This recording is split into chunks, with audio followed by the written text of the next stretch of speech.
What's up, D-Fam and new listeners? Welcome to the greatest Bi-City podcast in the world, the weekly podcast coming to you from the greater Houston area and Louisville, Kentucky. I'm your host for today, Kyle Austin, and I'm joined today by co-host and creator of the weekly podcast, Danny G. Today, we are also joined by a very special guest, making headway across the internet with his signature social media spice. If you like, I would like to welcome you guys to the creator of DanO Seasoning, Louisville local, seasoning kingpin, and let's be honest, you really don't know till you DanO. That's right. You don't know till you DanO. That's right, man. What's going on, man? How are you today? Oh, I'm good, man. Just I figured I'd go get my little camera set up so I can sit here and not hold the camera. There you go. Complete sense. Totally understand that too, because it is like exhausting on your just arms. holding the phone out. Yeah. Yeah. Right. Like it's less than a pound, but you don't realize how much it actually, you're just like, okay, I got to put this thing down. Then you end up doing this where you're just sitting up there, your chin's all up there. You get the bad angles. But welcome, DanO. It's great to have you on the show. Sure. Not going to lie, huge fan personally. I really have been watching you for quite a while now. And my wife also really loves what you do, especially on TikTok and Instagram. She's a huge fan of like all the social media marketing stuff. She's a marketing buff, so she loves kind of just what you do in there. Thinks it's a lot of fun too. So she likes the vibe. Awesome. But yeah, I guess we can kind of jump in it too. So for those of you guys who don't know, DanO, I believe in the Houston area. I don't know if you have any out there in Houston currently, correct? Out in Texas. I think our sales manager and the guy we just hired, they're in the Austin area right now. Oh, okay. Really? This week. Very nice. Yeah. Is that close to? Well, Austin will be a good close place to to get. Houston? It's about 3 hours. Yeah. But Gotcha. I mean, that's still close enough for things to start kind of integrating in.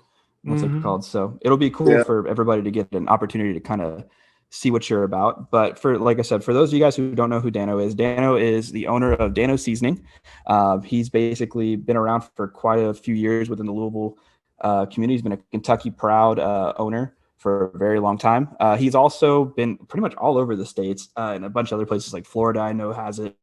I've seen it in quite a few other states when I've been driving through and had to stop at a Kroger.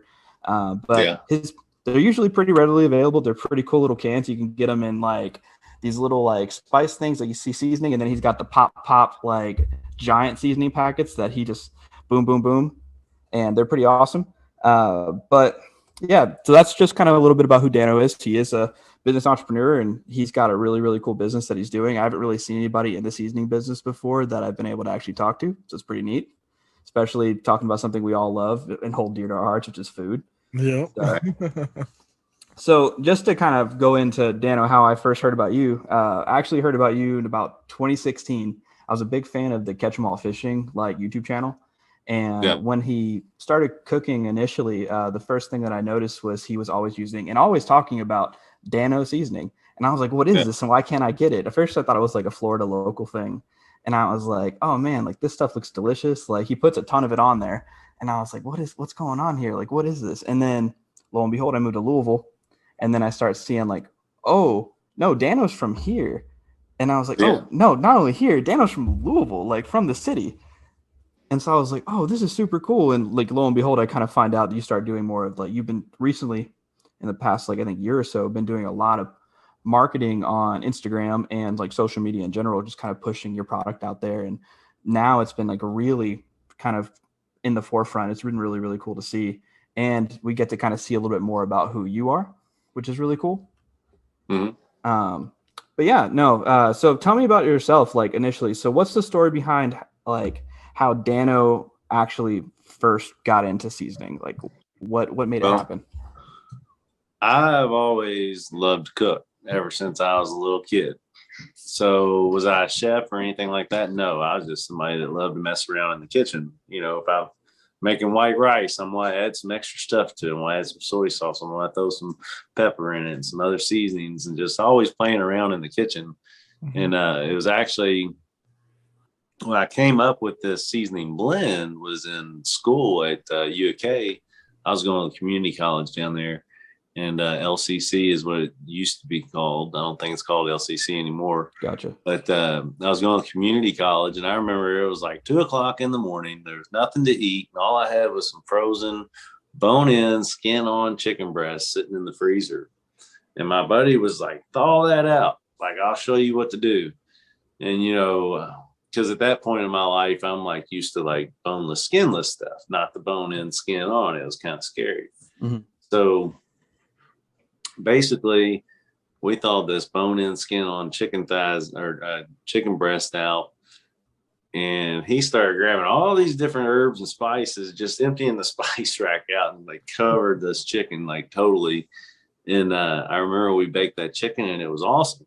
Well, so he just gave me the idea of like, I'm just sitting there watching him just like throw all these other seasonings and just like cover this chicken. You couldn't even see it anymore. And I'm like, huh, ended up being pretty good. So I went like to Winn-Dixie the next day, got some more bone-in skin on chicken breast. And I started playing around, coming up with my own little tweaked recipe. And I don't know, after like 2 or 3 times of doing it, or every time like we'd be like, oh, let's cook something. And I'd be like, let me go get some chicken. Like, I know how to make some good chicken. You know what I mean? Yeah. And so sure. I basically, after so many times, maybe 2 or 3 times, I'm like, okay, this is how I do it. Like, I start out with this and I add some of this and add some of this. And I just had my little blend. So it was literally for about 15 years, because I graduated high school, Trinity High School in 2000. And so that was like in 2001. And so literally I had this recipe in my back pocket for like 15 years. I dropped out of school because I wanted to come back and sell insurance. And I was like, well, why am I going to school when I'm on the 5-year, 6-year program? I was like, I'm ready to go back and start making money. My whole family has always been in the insurance and financial planning business. So I'm like, that's what I'm going to do. I already know that. So why am I going to waste my time going to school? Let's get home, make some money. Well, I came home. Insurance didn't work out for me. Wasn't that I wasn't good at it. It was just the wrong timing in the market. Like, insurance was just like the worst time ever to become an agent. You couldn't write any business because you couldn't save anybody any money because it was so competitive. Mm-hmm. And then so I gave it 2 years, gave it my all on insurance. And then I got into sales, being, it was like industrial electronic sales. Basically, I traveled around Louisville and Lexington area, 100-mile radius of Louisville, repairing any sort of electronic equipment that manufacturers might have. Servo drives, spindle drives, PLCs, dealing with like CNC machines, metal cutting, and any sort of manufacturing. So that was cool. I got a little knowledge and background of manufacturing. But then after about 5 years of doing that, I lost that job. And I was like, you know what? I want to do something different. I want to bartend. And so I couldn't get a job bartending anywhere. I had no experience, but I knew a friend, Jared. I've done some videos with him at his place, Lulu. I've done YouTube videos and stuff. Mm-hmm. And he owns 4 restaurants. He's part owner in Diamonds and Lulu and Jack's and Equus. Wow. So he's a good friend of mine. And basically, I knew he wanted to hire me, but he couldn't because he didn't have any opportunities open. And so I was like, what about at the kitchen? I was like, I work in the kitchen. He's like, you want to work in the kitchen for $10 an hour? I was like, yeah, sign me up, because I don't want to go back to the professional job. Mm-hmm. And I want to be a bartender. And I just knew that if you gave me the opportunity to cook, that I would prove my way and work my way into bartending. So in about 6 months, I worked my way into being a bartender, after. Y'all still there? Okay. Yeah, still here. Somebody's trying to call me. After so many days, after like 4 months, I started getting like some day shifts for bartending. And then, I got my big break or whatever. After like a couple months, I got to work a Friday night, and they're like, all right, he's good. Well, before you know it, I didn't cook anymore. I was straight bartender. Well, when I was cook, I used to do specials, and I used to do my original chicken recipe. And it would sell out every time. People was like, oh, DanO's got that chicken again. Like, everybody loved it. Still, at this point, it was never an idea in my head that that's what I was going to do, is make the seasoning. They were talking like 10, 11 years ago. So I literally bartended there for about 4 years. Bartended there totally about 5 years, but like the last year, I'm like, how am I going to get out of this? Like, you know, I can't bartend the rest of my life. It's not a healthy living, especially, you know, going to work at 5 and getting home at 6 in the morning and, you know, drinking and all that stuff. And it's like, I got to change my life, change this lifestyle. You know, I've always wanted to own my own business. I've always had really big dreams and big ideas. But, you know, some of the ideas that I have, you have to have $1 million. Well, if you don't have $1 million, how are you going to chase that dream? But so it was one day bartending. I remember like it was yesterday. This was around January 2015. I came in and I brought some chicken in that I made. It was like bone-in, skin on, a whole chicken. And there's one guy at the bar. It's 5 o'clock on a Monday. You know, it was the time that we were changing out the bartender. There's nobody in there. There's one guy. He wasn't even drinking. He was in there to play pool. And I was like, you hungry, man? And he was like, yeah. And I was like, here, you want some of this chicken? And he was like, yeah, sure. And so I cut like the chicken in half and I gave it to him. And he took one bite and he looked up and he's like, dude, this is the best chicken I've ever had in my life. He's like, why aren't you selling this? And I was like, DanO's. I did exactly like that. Like I said, I remember like it was yesterday. I was like this and looked at him and I was like, DanO's. I'll call it DanO's because my name's Dan Oliver. Used to go by Danny. But people call me Dan, people call me DanO, you know what I mean? Yeah. And so it was just like, that was it. Like it hit me like a ton of bricks. And like, I could not wait to get home.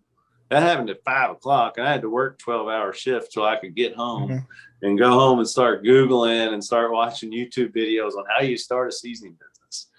You know what I mean? So that, to answer your question, that's how it started. So that's just the beginning. That was the vision. That was my, you know, aha moment when I was like, that's what I'm going to do. Dude, that's awesome. Yeah, that's freaking cool. And honestly, it's one of those things that I think like so many people like struggle with too, is kind of figuring out like, you know, what do I want to do with my life initially going into everything? You know, sometimes school just isn't the way, you know, and then also on top of that, like even if you do go to school, then it's like, well, I didn't really want to do that. Like, for instance, I'm a psychology major. I work in oil and gas. Not really exactly where I thought I'd end up, but you know, it's where I am. But I mean, like, it's really cool that you found that path and kind of indirectly, you kind of found what you wanted to do, not even realizing it was really what you wanted to do. And I think that's awesome. And I think that's what a lot of like people definitely kind of strive for. And I think you've been able to show that you achieved that. Now, I will kind of go back a little bit too. So when you were kind of building this business at this point, like what were some of like the biggest like challenges that kind of came along with building a startup? Like, well, I just told you the story about how it came to be, how I had the video, I had the vision. So that was, like I said, in January 2015 to start the business. Like here's the funny thing. I registered the business on April 13th, 2015. I didn't sell a single bottle of seasoning until I believe it was August 2016. Oh, wow. Right around the time that you maybe started seeing me with Catch 'em All. Actually, I think Catch 'em All was fishing was maybe like, I think that was probably more like 2017. That could have been like springish. Yeah, because I didn't come out with my actual like big bottles the way you see them today until June 1st, 2017. And the cool thing about Catch 'em All Fishing is he was the first person to like, at first influencer to ever respond and be like, hell yeah, I'll try it. Sounds damn, you know, it's damn good. Damn, you know, all that stuff. So he was cool. But going back to like, you know, the problems that I ran into, like I said, I started the business. I was like, oh, I'm going to go register this business. Well, I didn't know that if you didn't sell anything, you still had to pay taxes, right? Because you own a business. So there was like my first mistake, cost me $175. I'm like, I got to pay $175 for something I didn't sell anything. You know what I mean? Yeah. So lesson learned right there. But, you know, I heard Mark Cuban one day say, if you have the vision, just start the business. Because it's all about taking steps. If you have the vision, even though you don't know what you're doing, if you know you need to start the business, start the business. you'll figure out things along the way. And that, I've heard so many, Tony Robbins and all these, inspirational speakers say that if you have the vision and you chase it and you keep going, people will come into your life and help you along the way. And there's no truer statement than that. I promise you. If you vision it and you chase it, people will come into your life and help you. And it's happened to me every step along the way. Even now to this day, it happens. But that's awesome.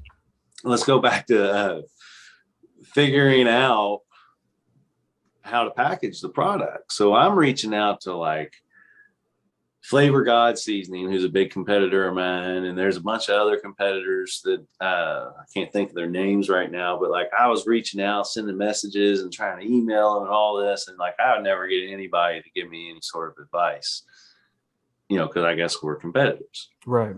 And so I'm not like that. I help people. I've spent hours and hours on the phone with people telling them how to start your own seasoning business. I'm like, hey, this is what you want to do? Good luck. I mean, this is how you do it, but it's not easy. So, but I actually made a YouTube video about how to do it because I couldn't continue to spend an hour and 2 hours on the phone with people, just telling them how to do it. So I made a YouTube and I'm like, here, start there. You know what I mean?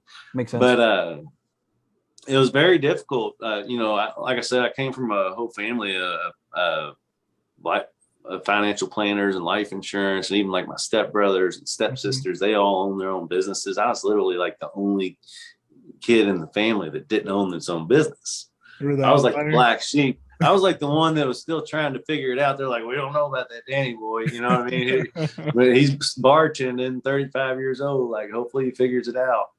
But I always had vision. I always had, I'm going to do something. I always told myself that ever since I was a little kid. I was like, I'm going to do something big. And it was literally the hardest things about DanO's was figuring out FDA compliance when I didn't know who to talk to. I have a whole family of entrepreneurs, but none of them could help me with like FDA, health department, food labeling requirements, graphic design, like none of that stuff. Like nobody in my family does that. Like I had to outsource that all and talk to people where I was still bartending, like, hey, do you know anybody that does graphic design? Oh, you should talk to this guy, you should talk to this guy. And I talked to a couple of people and they're like, what are you trying? And none of the dots ever connected. But then I met a guy and didn't know him at the time, but we got to talk and he's like, oh yeah, I can totally help you do that. I've done a couple labels before. And so it's just like I said, if you have the vision and you don't stop and you keep talking to people and you put it out there to the world what you want to do and you visualize it, visionary, everybody always talks about, you got to be a visionary, you got to see it. And I always did. I was like, DanO's all over the place across the country.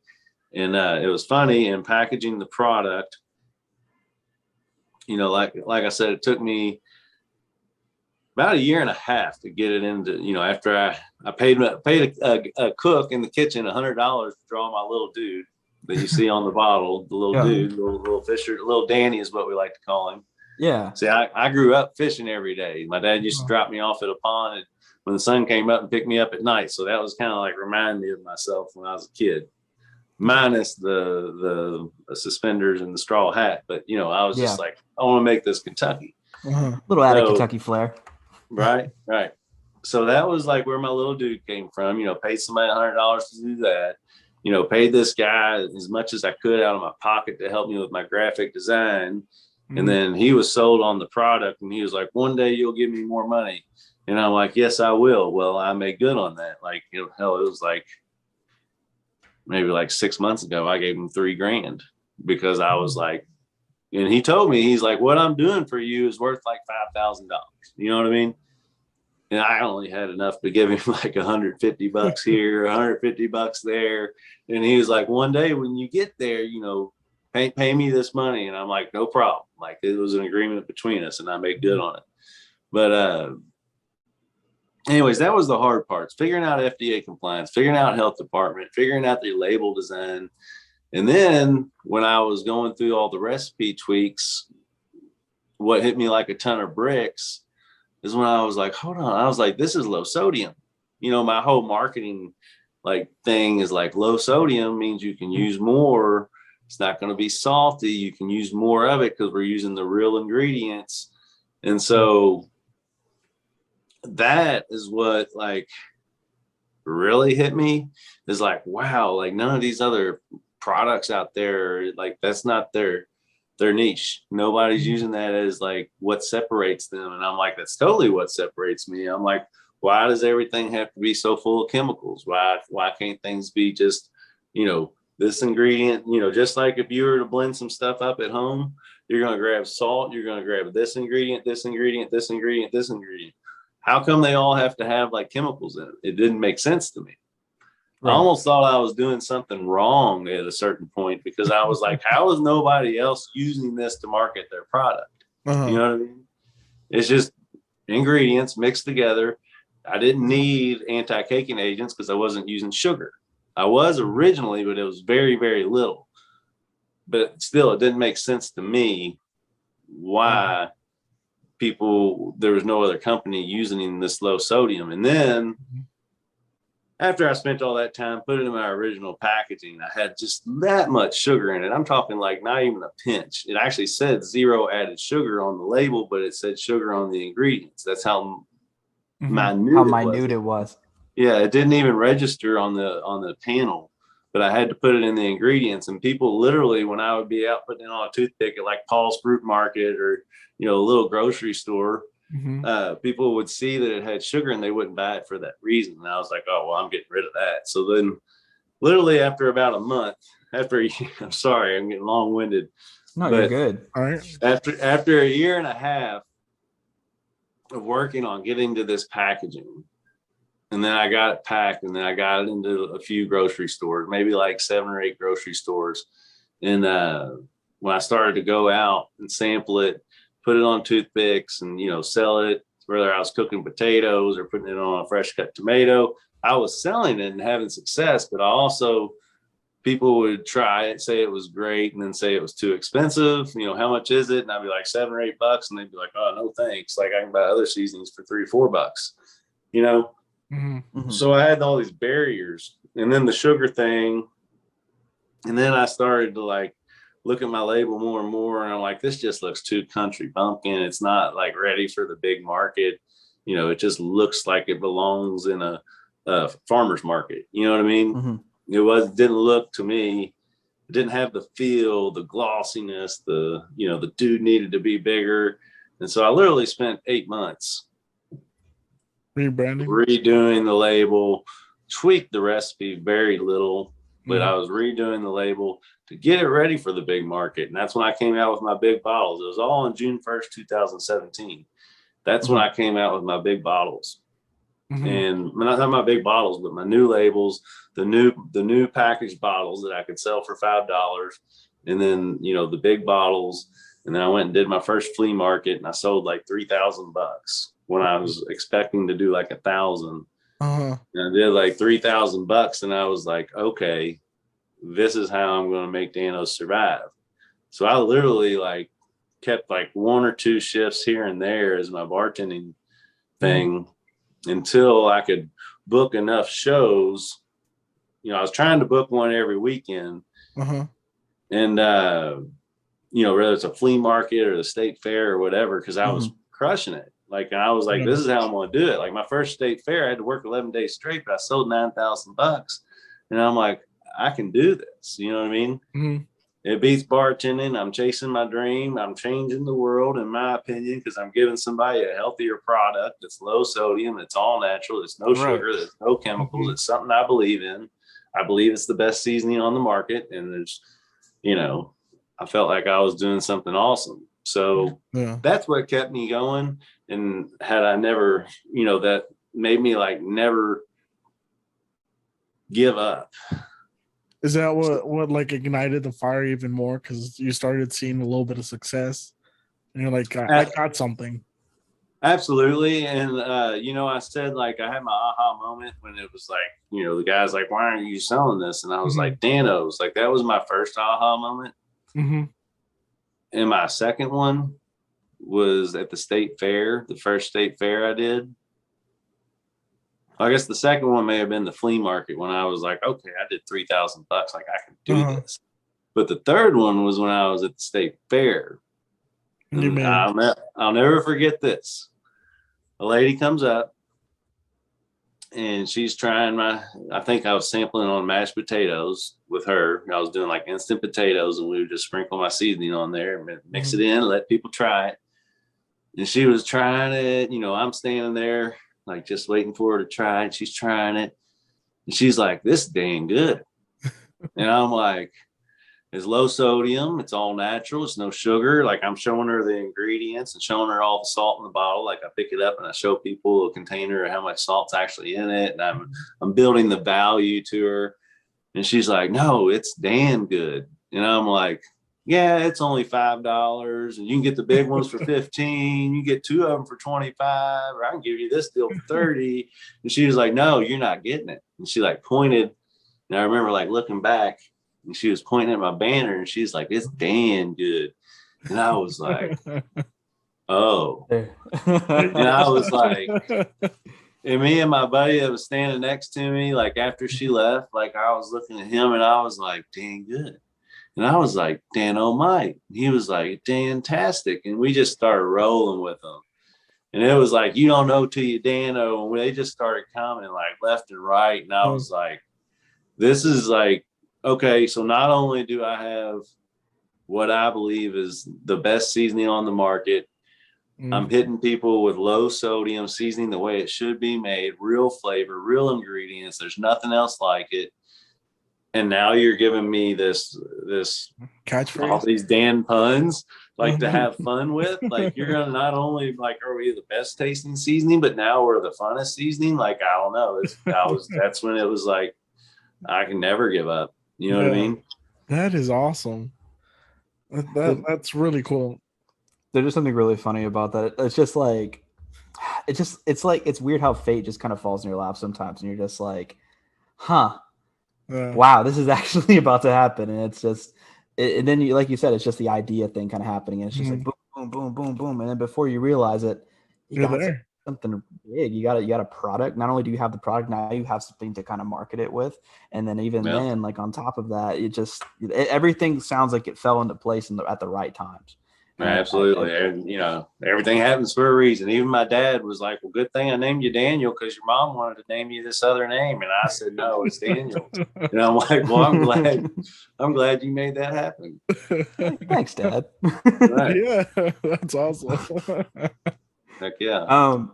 So you kind of started off in like flea markets, as well as kind of like you said, like farmers markets and a few other places as well. So what kind of eventually kind of brought you into social media?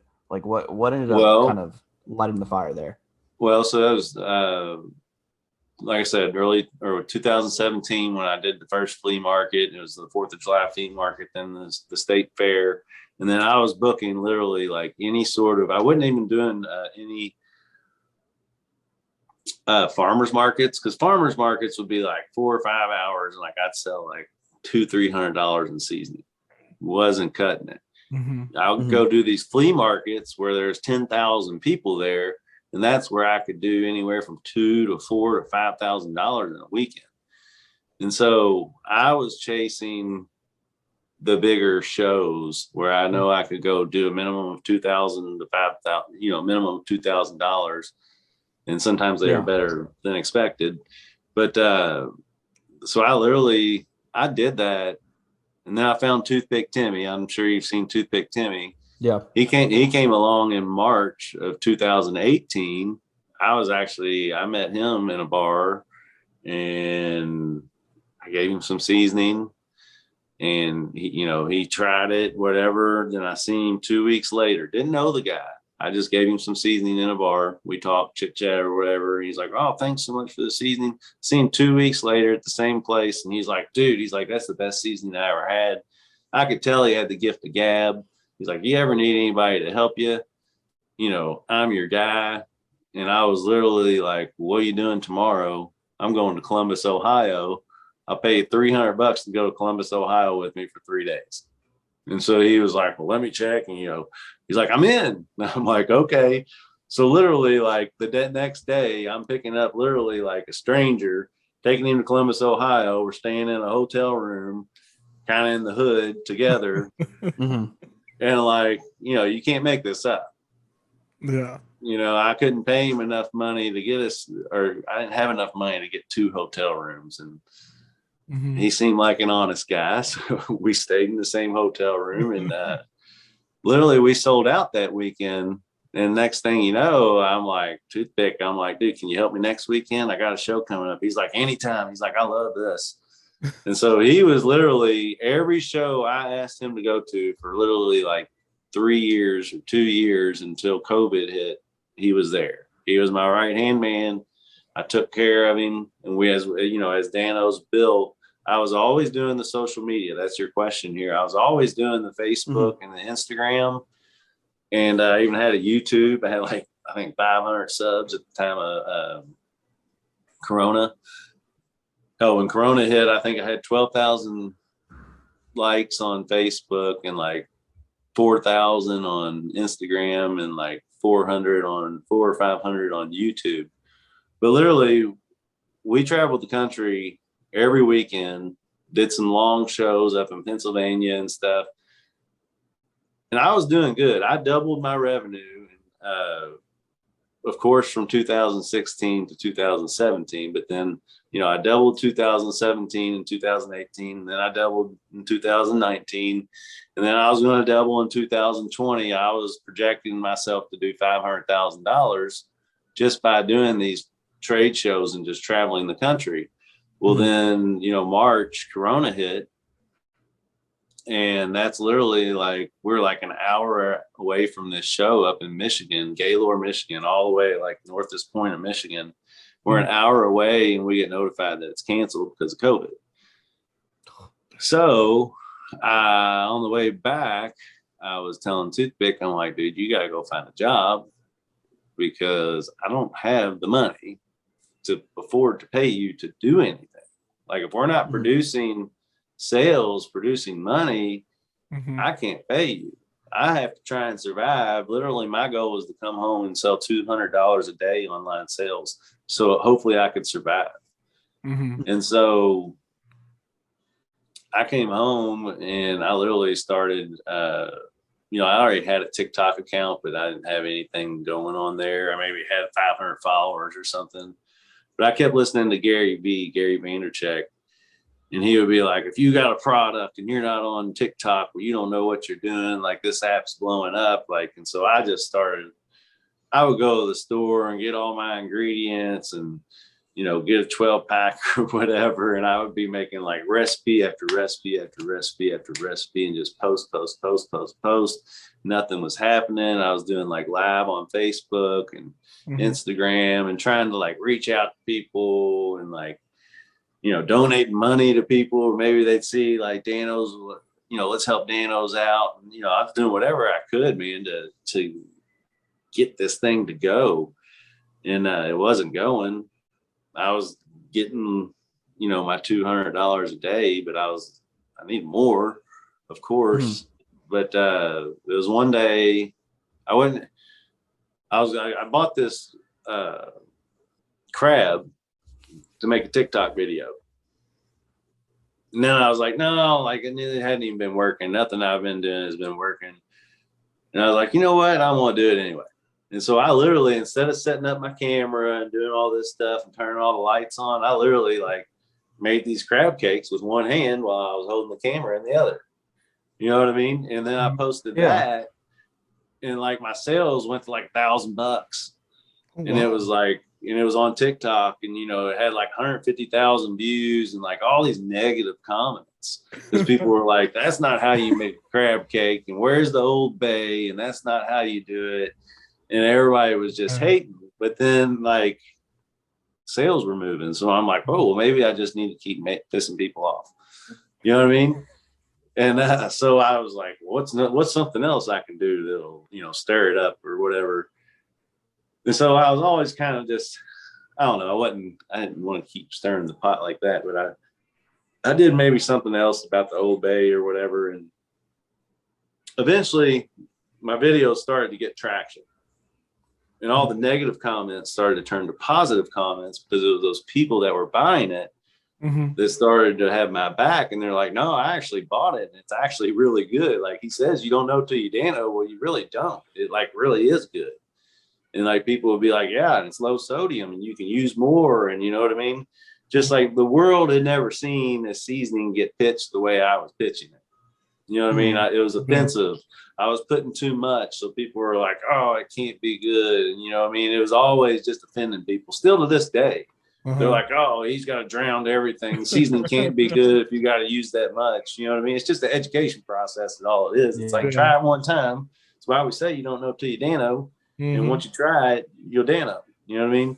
Yeah. 100% too. I mean, because it's also one of those things like, I've watched a lot of your TikTok videos, Instagram videos. My favorite being the gumbo video. That stuff looks fire. Like when you did the gumbo, I was like, oh my God, that stuff looks delicious. And I've seen your soft shell crab recipe too. And I was like, man, that also looks like that'd be just easy to do.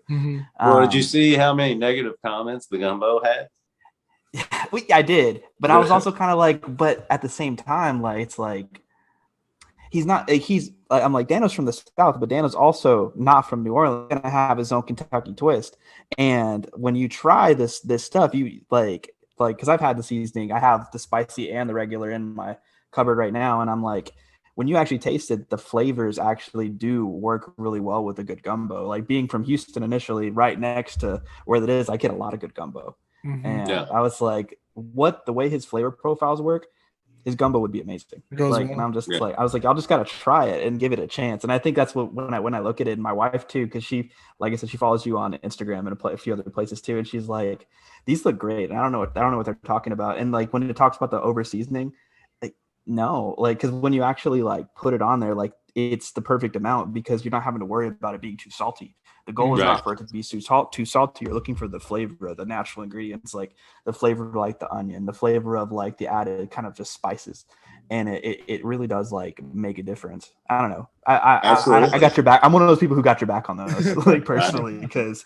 Well, I'll tell you something else that happens to a lot of people that like once they start using my product, you know, I understand that not everybody's going to use it the way I do on everything. Like literally I use it on everything, like every day. It's a lifestyle. And that's not just because it's my product, it's because I like it. And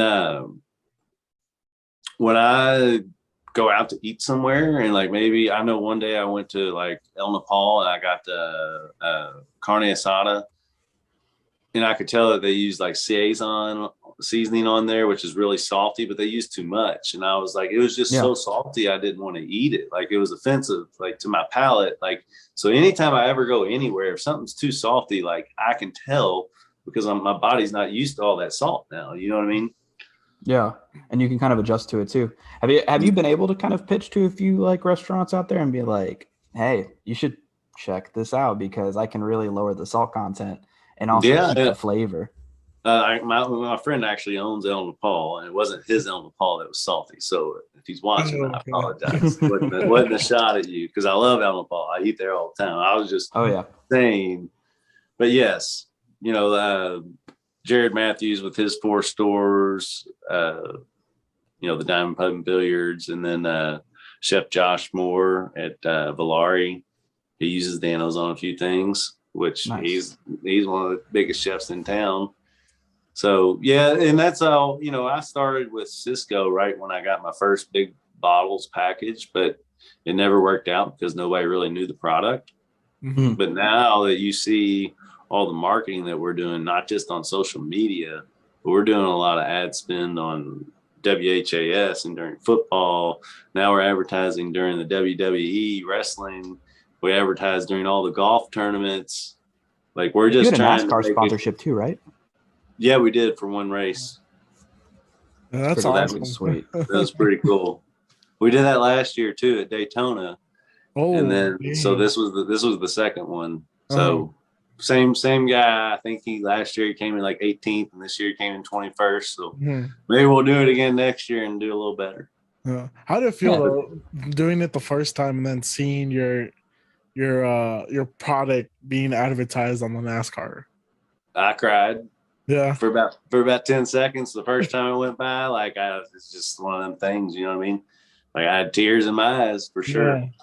It was cool. It's like, man, like you know, all the hard work and stuff and not giving up and because during that 3-year span of me traveling the country, trust me, there was plenty of Wednesdays or Thursdays that I did not want to get my truck and go fill it up to the rim with DanOs and tables and tents and go drive the 500 miles to go get $5,000. You know what I mean? But I did it. Right. I never like gave up. I never was like, oh, I'll pass on this one. You know what I mean? I had to. I couldn't let myself down because I was always robbing Peter to pay Paul. I mean, for me to keep enough inventory, well, I had to pay bills on all the spices, all the bottles, because you got to plan stuff out for 3 months in advance.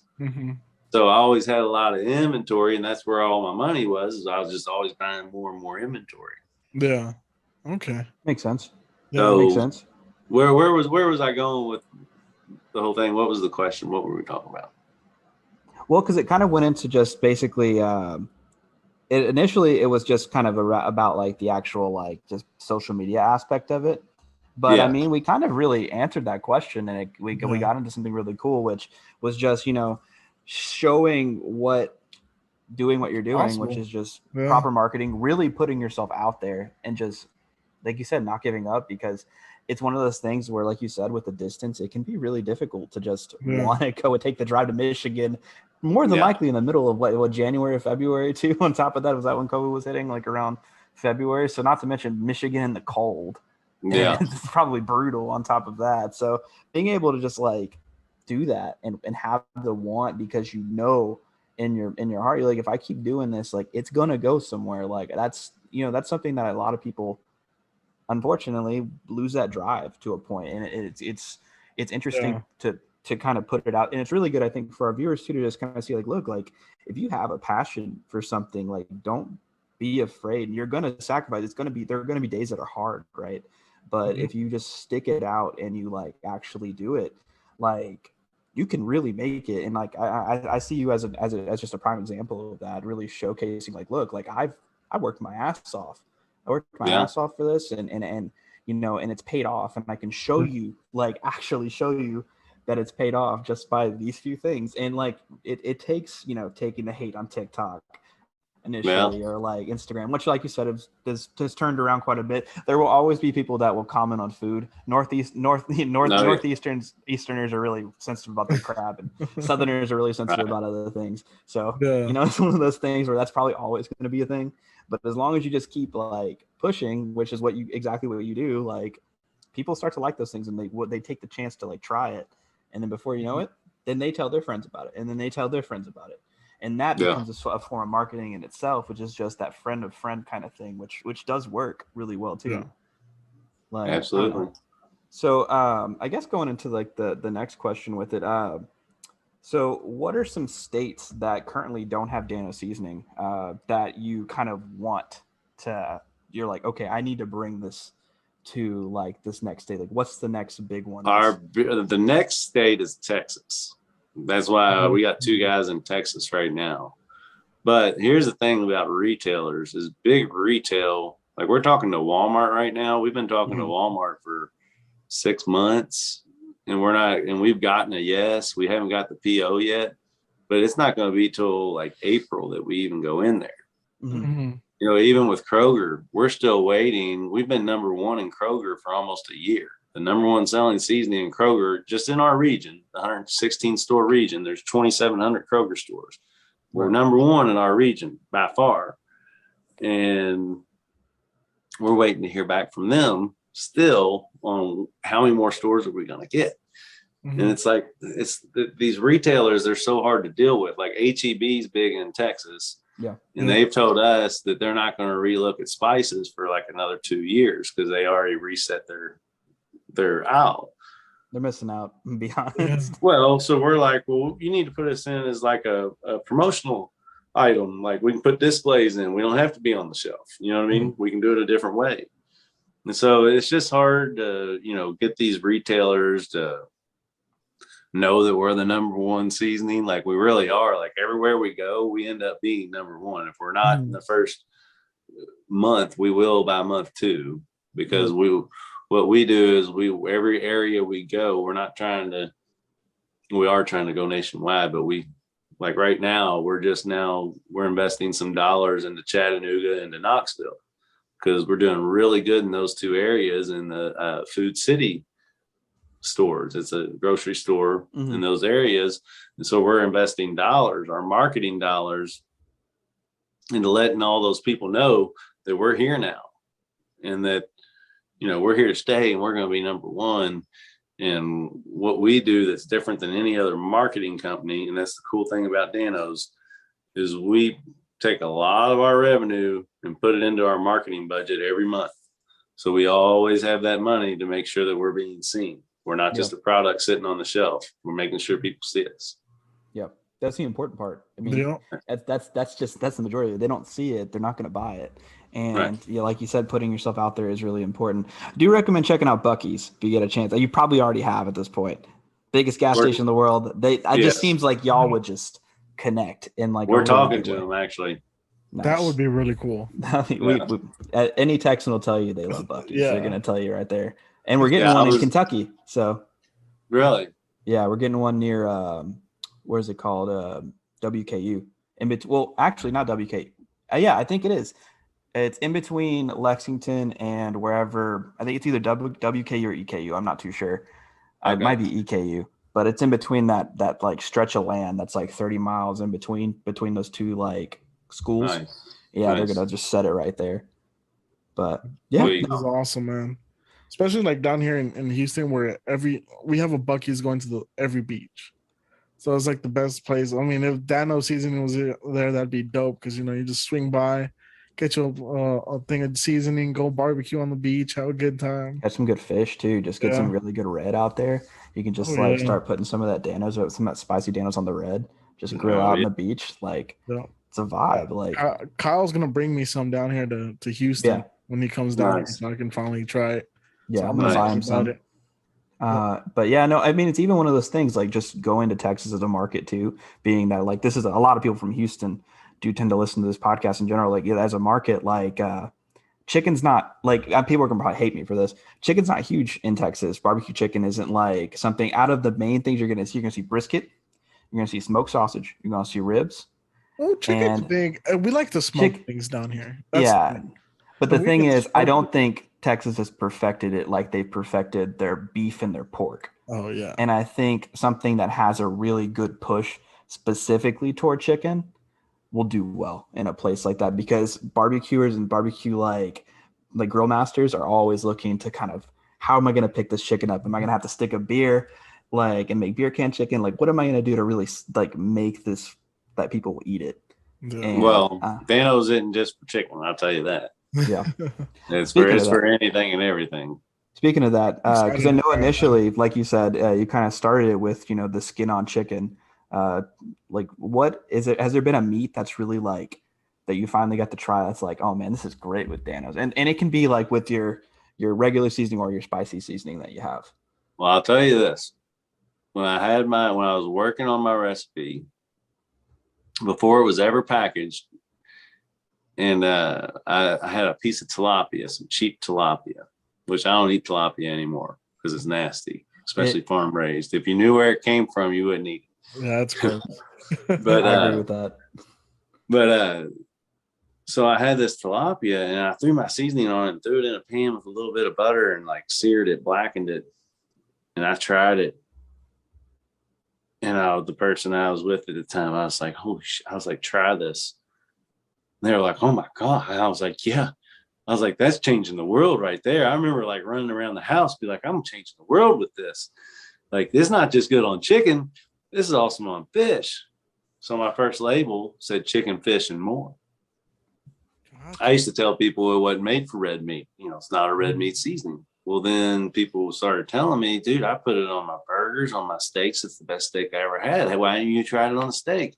I'm like, oh, well, that's not what it was made for. Well, then somebody was like, well, you're just selling yourself short. Like, try it. And so, like, literally that night, I went and got a steak or something, a ribeye, and threw some DanO's on it, threw it in a pan. And I was like, what am I doing? Like, why am I telling people it's not for red meat? Like, this is crazy. And so then it just became like, I tried it on everything after that. And it was like, it doesn't matter. Pork chops, burgers, steaks, brisket, I did my Chipotle recipe that I'm coming out with real soon. I did a brisket with that for 4th of July, and everybody was like, that's the best brisket I ever had. Like, it was spicy. It was just awesome. I also see you blacken your brisket, so I appreciate that. As just a person who like is from Texas, and that's the struggle that we get here in Kentucky is nobody actually blackens their brisket in the sense that they actually build that crust out. So I appreciate. I just from a Texan to somebody that actually has never really even been to Texas. That I appreciate that. I want you to know that. Yeah. Side note, I do also utilize DanO's I intermix it into my fajita seasoning. I like to make fajitas at home when I get a chance to. So I usually like to intermingle it with like a good marinade. And then my wife loves it so we get an onion and we'll cut it in like basically a quarter, but only up to the half point. We'll throw a bit of DanO's, just a sprinkle of Julio seasoning, which is from her hometown, and then butter. And we'll just drop a ding of butter in it, wrap it in the foil. And then while I'm cooking my fajitas on the grill, I'll let it sit. And then it'll slow cook in there and just kind of intermingle with the onion. And then she just likes my wife's favorite thing, just to snack on the onion, just like that, just fresh off the grill. And she's with the DanO. She's like, it's amazing. She's always like, throw some DanO's on it. Nice. So it definitely works on multiple things. Vegetables included, Brussels sprouts, nice little attention to that too. Brussels sprouts and bacon, mix a little bit of DanO's, does the trick. Absolutely. I'm so excited to get this DanO's, especially as someone that like constantly is making tacos and like different things at home. Always inviting people to the house. Like, I'm so excited to get my hands on this. I'm gonna get you for the discada. Yeah. For the discada. Yeah. We'll have to tell you about discada when we get an opportunity. It's a very interesting stew of meat, DanO, and but it's delicious. And it's just like anybody. Basically, you have fajita, you have bacon, you have pork chop, you have sausage, and then you have like usually onions, bell peppers, and then what else do you tend to throw in yours? Because it's usually tomato sauce. But so everyone makes it differently. What I usually do is my mom makes a real good adobo seasoning, like a sauce, like for tacos. So we'll throw some of that in there, and then seasonings and bell pepper and onions. And like Kyle said, it'll have fajita, pork, and bacon and sausage, and it's just a good old mix up of everything cooked all in one dish. But it always makes for some bomb tacos. It's a big Texas thing. I know it's very a giant. What the reason they call it discada is because it's what's called disco. It's a giant disc. Yeah, so it looks like a wok almost, and so basically it's the way they cook it, with like a wok almost, and that's kind of how they cook it in there. And it's if you're ever in Texas and you can get intermingled with somebody who knows how to make discada, life changing, delicious. Nice. Anyways, what was I gonna say? So let's see what we got here, because I did mention any new flavors. You said you're coming out with Chipotle. Yes, that's gonna be interesting. I'm excited to taste that. That's gonna be delicious. Okay. So let's see, in terms of like something you can say you've been really proud of when it comes to DanO's, like as a whole, from like the start to even now, like what's something that you would say like you're like legit, like this is what I'm proud of, like I'm proud of myself. I can pat myself on the back for this. Like, yeah, well, that would be having 50 employees now, team members, like to call them, not employees. And now we offer, full benefits, IRAs as well. Nice. So to think that like 2 years ago, I didn't even, would I pay myself? Yes, but I didn't run the business like that. I didn't make sure that I just got my business to the next step. And that's why I when I blew up on TikTok and I met with the marketing company here in Louisville, Crosby Interactive, and I met with the owner. And originally we were just going to do a deal and he was going to help me with some things. But then like things were going like insanely well with like this super high volume of online sales. Like basically I was like, look, I want you to be my partner. And, he was like, well, this is what we can do. And, I can take my whole marketing company and we can turn these people into like, DanO's team members. And, maybe they won't work 100% DanO's out of the gate, but eventually they will. And so that's what we did. And, I told him my whole thing was I wanted to change the world. And he never lets me forget that. He's like, that's what we're doing. Like, we're changing the world. It's not about, I could have $1 million in my bank account right now if I wanted to, but that's not what it was all about. It wasn't about making money to me. It was about creating these awesome jobs, people selling seasoning. As funny as it sounds, like we're just selling seasoning and we're loving it, changing the world. And, toothpick was my first, that was something I was super proud of. It was last year, like in June, when I made toothpick like a full-time employee. Was awesome. He's employee number 1. And then we started hiring a few more. And now there's like, I think it's 50 DanO's employees. If it's not 50, it's almost there, and we'll get there soon. Yeah, that's awesome. That's really cool. That's something I've always seen that's really cool when it comes to startups. Like, and like you said, it's like for you, it really wasn't about the money. It's about building something bigger than what you're doing. So like, I have a couple of good friends that have done kind of something similar too, but in different aspects. Like I have a friend who's really into the NFT space. So I know you follow Gary Vee. So I'm assuming you probably do know a little bit about the NFT space and all that stuff. But he kind of helps build this, basically like build opportunities for people to create NFTs, and he helps with the coding and kind of does that. He's like, I like it. He's like, I keep my full-time job for now. And, I let myself, he's like, we make good money off of it. And when we make good money off of it, I give it to the employees that help on this, like my contractors that help make these clients like actually bring this imagination, this stuff to life.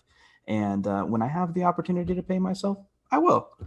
And when I do, that's when I'll finally like, I think feel achieved. And he's like, but right now the achievement I really feel and what I really love doing is just getting people to actually really feel like their stuff is worth what they're putting in, that the work they're putting in is actually worth the money they're making.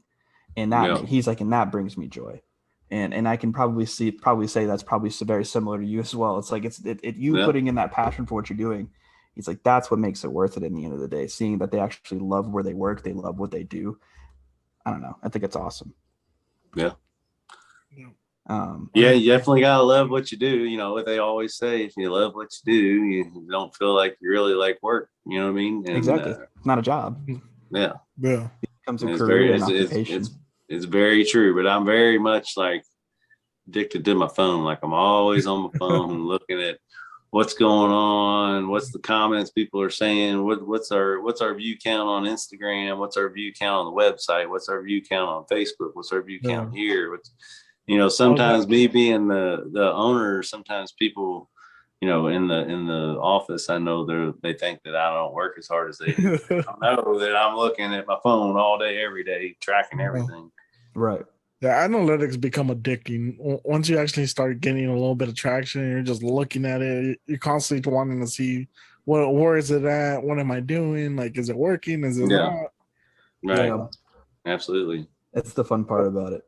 I gotta say, I really respect the hustle though, because it's a grind. Like you decided to go into something that's, I believe it's pretty difficult to get into, like seasoning, because everyone knows the household name McCormick and things like that. But you cut your own lane, and you're like, I'm gonna do it this way. I'm gonna do it clean.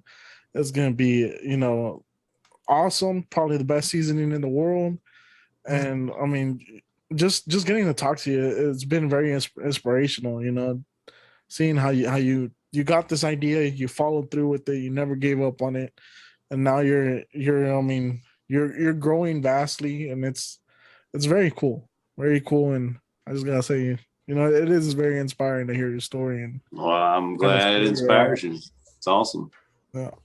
So, quick holiday related question. Holiday season's coming up. We're gonna have Halloween coming up, then Thanksgiving, then Christmas. So, what are your favorite holidays during this time of the year? Do you have a favorite one outside of these? And if you do, what's your favorite dish that you like to make? What's that go-to?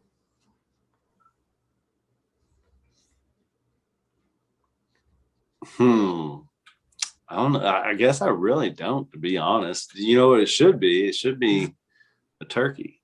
But every year, I'm not the one making the turkey because I'm always going to, I've always been single. So Thanksgiving's never been based around where I'm at. It's always been I'll go to my mom's, go to my dad's. You know, I have a divorced family, a split family and stuff. So I don't know, the holidays, I've never really been like the one that puts on the show as far as cooking. I'm just kind of like, oh, what do you got? I'm coming to eat it. I'm gonna put some DanO's. I can appreciate I'm gonna put some DanO's on it. I can definitely appreciate that. Sometimes it's the best going home and just tasting your mom's cooking. Top of that too. Like I miss my mom's cooking sometimes, man. Well, I will tell you this. I came to my girlfriend's here. That's where I'm at now. And I came to her house last year and cooked for her family. And I brought a whole prime tenderloin, beef tenderloin, and cooked the whole tenderloin, rubbed down in some DanO's. And at that point, they didn't know anything about DanO's at that point. And they were like, wow, like there was none left. It was awesome. Oh, so that must felt real good. Yeah, that might be the staple. That might be the staple right here every Christmas, you know? Yeah, heck yeah. I mean, there's nothing better than a good prime rib too. Oh my God. Like, side note, if you're ever looking for really, really good like meat, good quality, I know you probably have a good quality butcher, but I go to Taylor's Cajun Meat Company out in New Albany. And that's where I got my standing rib roast last year. And man, if I could tell you that sucker was juicy, delicious, and it turned out really, really good. But like the marbling on it was just fantastic. So if you're ever looking for just good quality meat there, definitely check out Taylor's because they're great. And plus they do live boiled crawfish during the season. So if you're ever looking for something that tastes nice and fresh, I know Lulu does as well, but they do it like every Thursday, Friday, and Saturday during there. So if you're ever looking for something to go get some crawfish, get your fix. Like it's the spot. Yeah, I'm down with that. Because the thing that sucks is crawfish is one of my favorite things, but there's nowhere you can get it fresh here. Which is so weird because I don't know if you know this, but Louisiana style crawfish are actually an invasive species in Michigan. So like somehow they brought them up there, they got stuck there, and then they got huge. They just started blowing up. And I'm like, if Northerners would just figure out that you can take these, put them in bags, boil them, and then eat them, we'd be sitting pretty. You wouldn't have the Michigan issue. We'd have crawfish all year round, and it would be fresh crawfish at that, not the frozen stuff you have to go get because there is a difference. And as somebody who likes crawfish, I'm sure you definitely know the difference. Like, yes, but big difference. It's a completely different flavor profile. Plus, you don't get that fishy smell, which is kind of turns your nose away.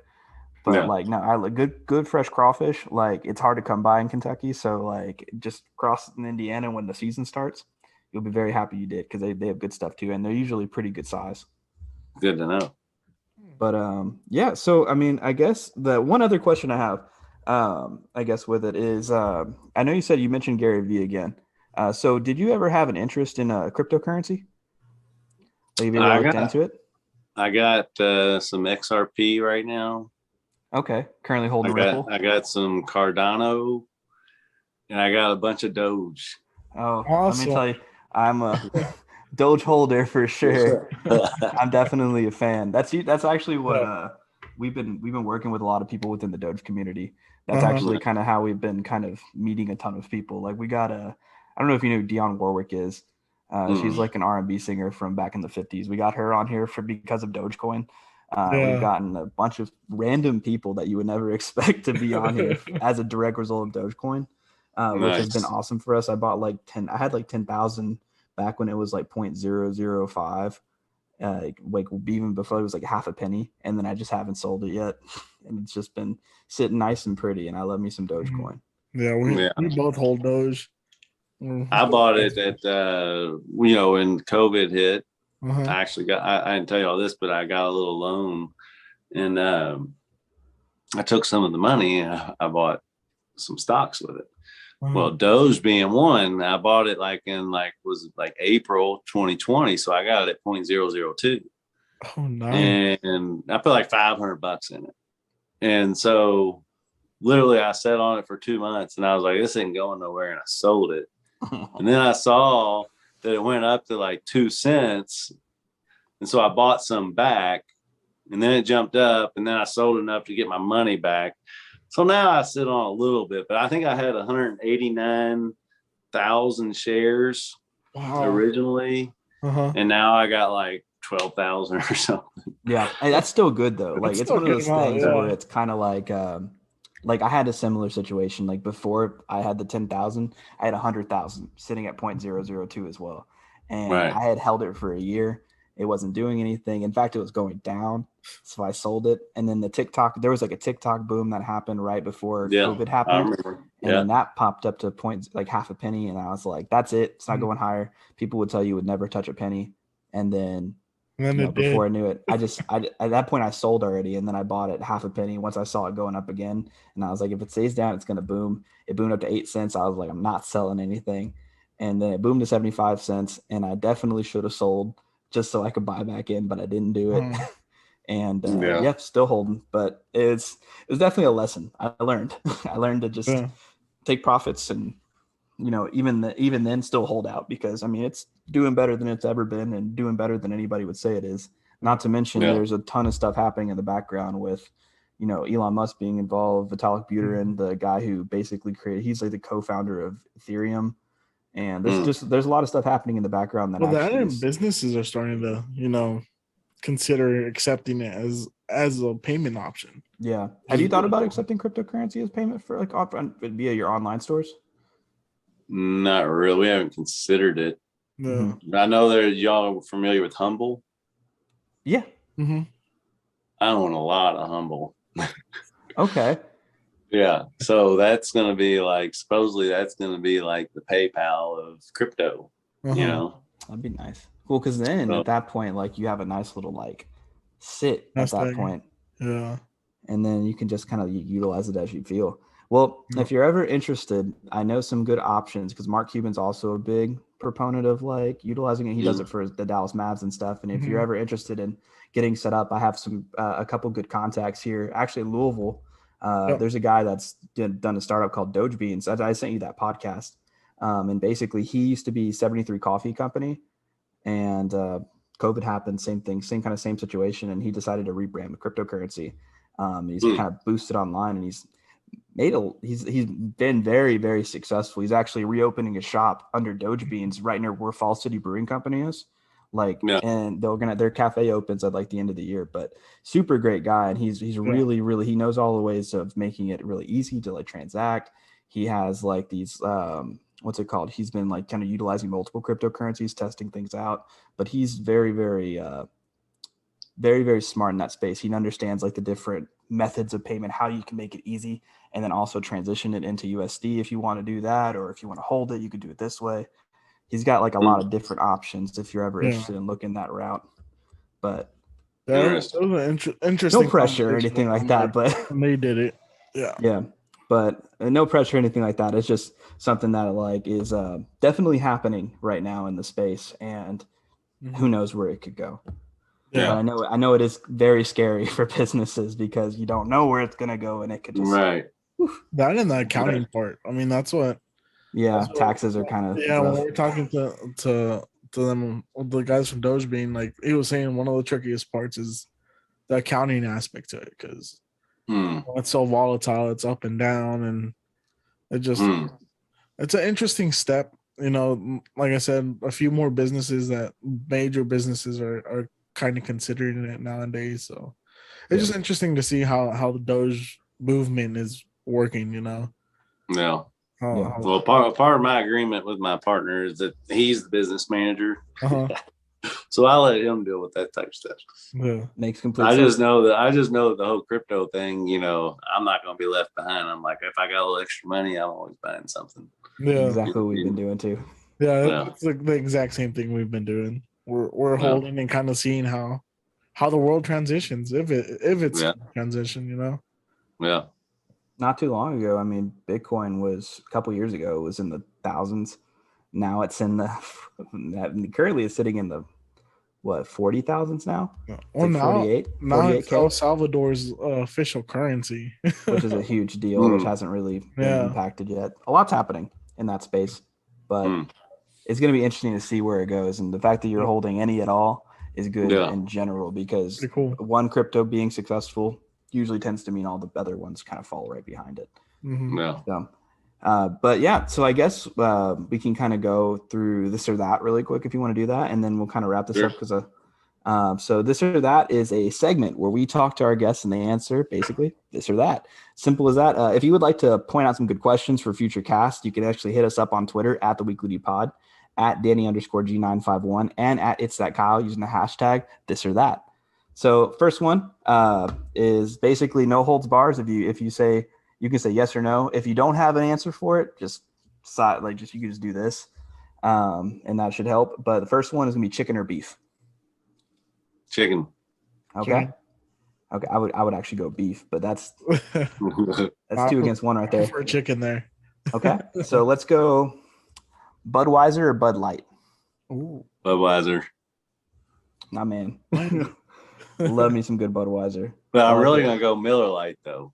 That's fair. That's fair. Miller's delicious. But I'll take Budweiser over Bud Light, but I'd rather drink a light beer. But I'd drink Miller Lite. So. Yeah. Miller Lite's good. Yeah. We used to drink a lot of Miller Lite in college. A lot of Miller Lite in college. See, summer or fall? Fall. People don't realize how beautiful fall is here in Kentucky too. We get nice, really beautiful, beautiful trees. Texas is what's called evergreens. There's a ton of trees that never change color. So whenever you're driving through most of Texas, it doesn't ever look any different, regardless of the Texas time of is year. always hot. It feels different. Right. Always hot. Don't look different. Beachfront or hill country? Beachfront. Okay. Nice. I was gonna say Thanksgiving or Christmas. Like, do you have a preference? I'd say Christmas. Christmas. Cool. And then Danny, you got any?